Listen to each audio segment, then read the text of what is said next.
Hey, what's up, you guys? This is Marseille, aka the Property Pastor, coming at you with another great video. Hey, our mission here at the Property Pastor is to unlock the secrets of wealth building through real estate investing. And today I want to talk to you about a pretty cool subject called amortization. If you got a house loan, if you have an investment property, this rule will apply to you. It's something that your bank uses, any lender will use, and I'm going to kind of break down the components of it here, kind of show you a few tips on how you can get ahead with amortization, how you can take advantage of it, use it to your benefit.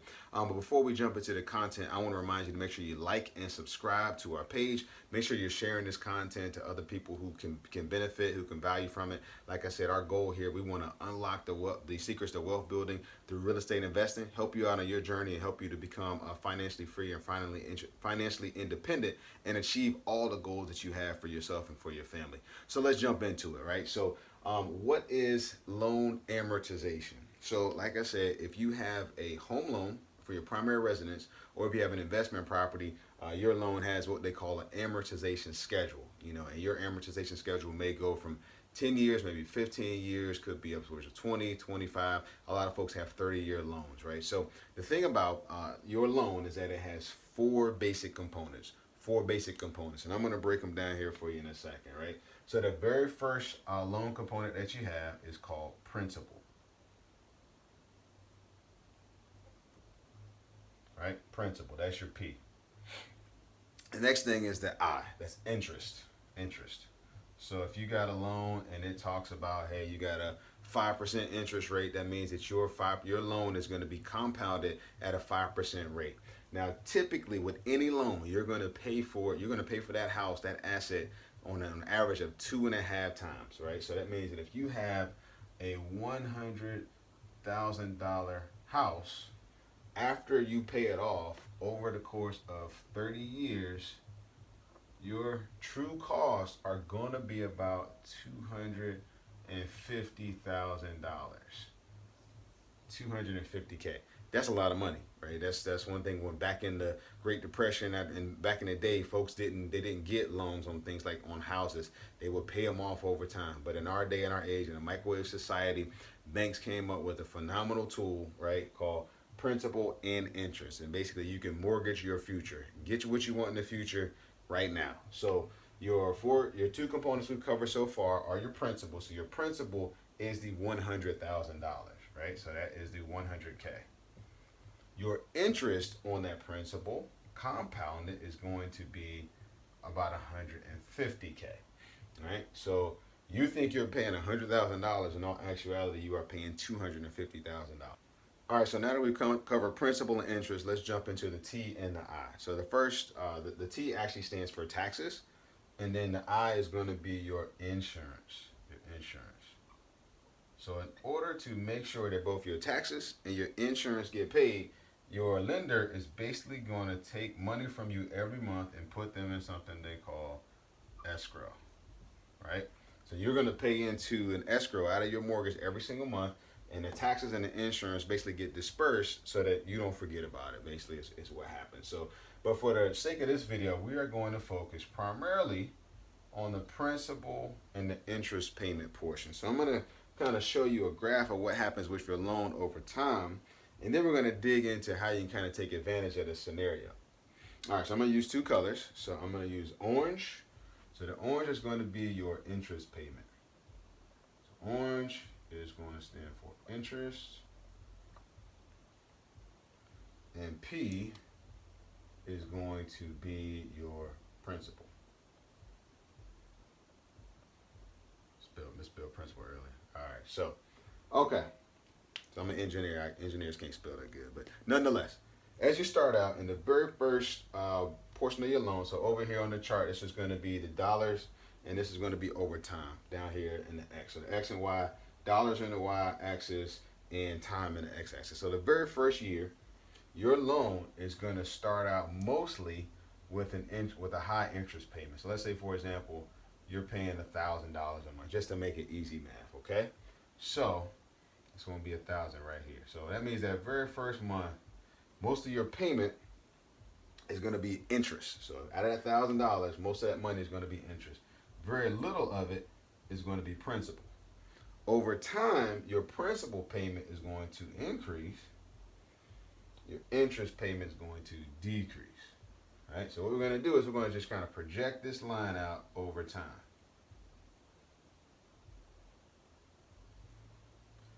Right?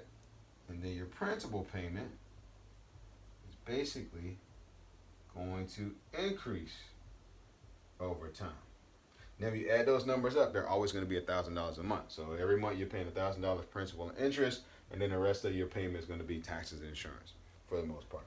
So what's happening is the bank knows that the early portions of your loan, the chance of you defaulting on a loan or your home going into foreclosure or whatever are the highest. So they want to make sure they get their money first. So that's why they're charging you so much interest up front and taking away from your principal very little of it. So your equity is the difference from your $100,000 and your principal payment. So every month there's a portion of this coming down and then a portion of this coming down every single month.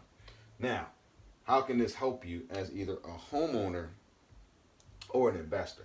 So far we just kind of covered the basics, but now I'm going to kind of erase everything and jump into what happens when you are making extra principal payments, and we're going to talk a little bit about, does it make sense if you're an investor to try to pay off a loan on all your property. So let's erase here.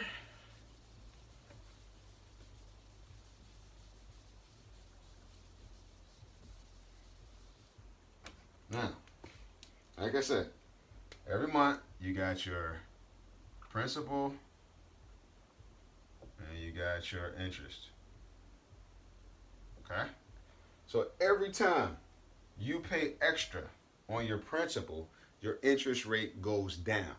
So that means out of the $150,000 that you would pay, so let's say, for example, in that first month, the first year or whatever, you're only paying, I don't know, $100.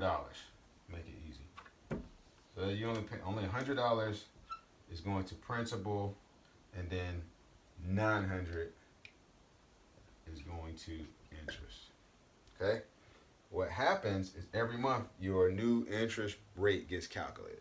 So if you pay extra money here, so if you add on plus $100 of principal, that very next month, so very next year, we call that 1, and then 2, your interest, your principal balance is going to go up, right? So now you have a new principal, and your interest goes down, okay? So instead of you paying that $150,000 over the course of the loan, that number is constantly dropping, constantly dropping. So every time you pay additional, what some people will do is they'll basically pay, an extra payment a year, whatever they can afford. So as a homeowner, I think this is phenomenal, right? I pay extra money on my mortgage every single month. One of my goals is to try to pay this thing off, by the end of 2023. So I'm putting out of their universe, so it. I'm getting close. Every single month, I put extra money on my mortgage. I want to have my home totally paid off. So anyway, by doing that, you can shorten your payment cycle, and your house can be paid off earlier, and you can save yourself a ton of money. So interest, remember, instead of you paying 2.5 times the amount of the house, maybe you can get down to 1.5, right? So the bank is they're basically nothing's free, really. So what the bank is doing is they're saying, hey, I'm going to allow you to mortgage your future, and by giving you this house today, you're going to pay me for it in the long run. But if you pay additional principal, you keep adding $100 here, 150, 200, 300, whatever the case might be, your interest payments go down, right? So that is phenomenal. What that can do for you, right? And every time you're doing that, you are increasing your equity. Now, this only makes sense under a few conditions, right?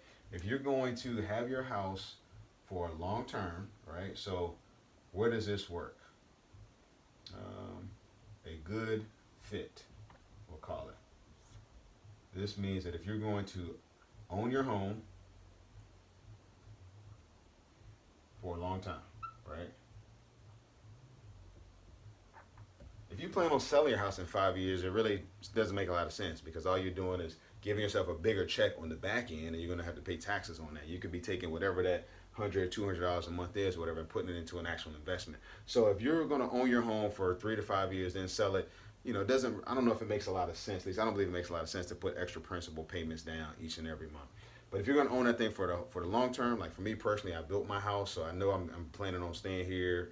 This is where I plan on living for the rest of my life. So for me, that's why I pay a lot of extra money. Now, the big question for real estate investors is an investor standpoint. There is a debate about whether or not a person should pay down their interest on rental properties and basically uh, cash out or refinance later. There's also another school of thought, so we'll call it the first one. So this is the first school, which is pay down or leverage. Right? So depending on I'm gonna go ahead and erase this side. I don't really need it anymore. Depending on where you are in your career, and I've talked to a lot of folks about this. I've read a lot about this. I'm still on the fence. I think both ways are successful. So, if you decide to pay off, basically what you will do is the very first thing is that you are going to sacrifice cash flow.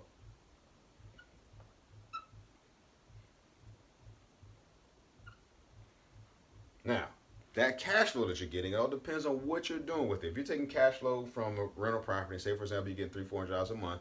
If that $300 or $400 a month that you are getting, you're taking it and spending on personal items, things of that nature, then you're not putting that money to work. I believe that money should be an employee, right? So I wanted to take money and put it to the best possible use.